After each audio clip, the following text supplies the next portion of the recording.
Poštovani gledatelji i gledateljice, sada ću vam pokazati poklon box koji nam dolazi pod brojem 47. Pa da vidimo što nam to poklon box 47 skriva.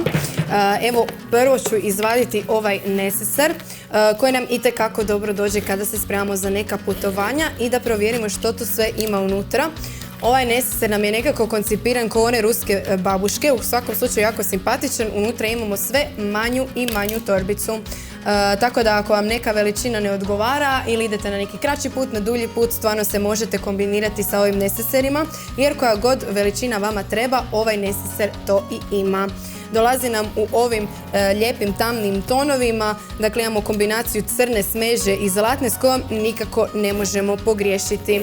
Što se tiče samog prostora, to nam je taj jedan pretinac koji je, nema nekih dodatnih malih džepića. I idemo vam sad pokazati što se to još nalazi u ovom poklon boksu. Tako da ćemo sada vidjeti, dakle imamo jedan komplet set za kupke, tako da ako u tome inače uživate, ovo je nešto baš za vas. Evo koliko vidim, ovaj set nam sadrži gel za tuširanje i jednu malu bombicu za kupke. Tako da ako ste inače obožavateljica kupke, ovo je nešto baš za vas. Koliko vidim, tu imamo ovi neke više kao prirodne note što se tiče mirisa.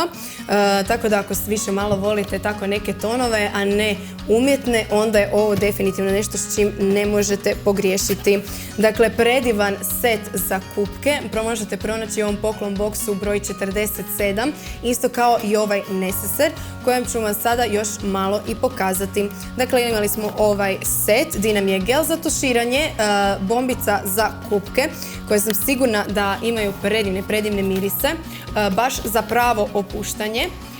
I isto tako imamo neseser i nemojte mi zaboraviti da se u ovom neseseru zapravo nalaze 3 nesesera. Tako da stvarno što se tiče veličine vi si možete kombinirati kako vama odgovara.